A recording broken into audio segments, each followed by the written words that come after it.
How to find a lawyer in Italy, a 3-step guide. First, make sure he or she actually speaks English. Second, make sure he or she actually speaks English. Third, make sure he or she knows how to handle your case. As the ranking suggests, points number 1 and number 2 should bother you the most and first.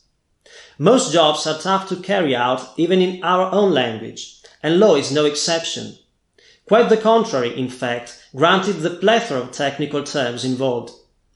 Therefore, it shouldn't take you by surprise that dealing with a foreign client is a challenge by itself for almost any lawyer, and particularly for Italians, whose foreign language proficiency is not exactly what they have built their reputation on over the years. Still, it looks like we are on a par with the Spanish and way better than the Greeks.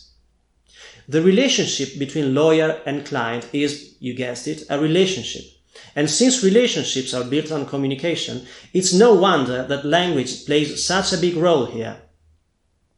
In the end, if you're looking for a lawyer in Italy to work with in English, please follow these simple rules. 1. Take a look at the law firm website. It should feature an English version. And by the way, Google Translate gives no credit. 2.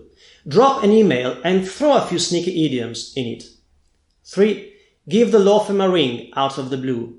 If English is really spoken, a professional will be glad to prove it on the spot.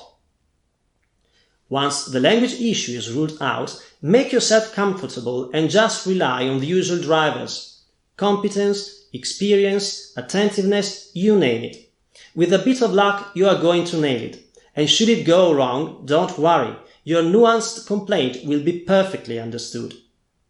For more information, please check our website and follow us on social media.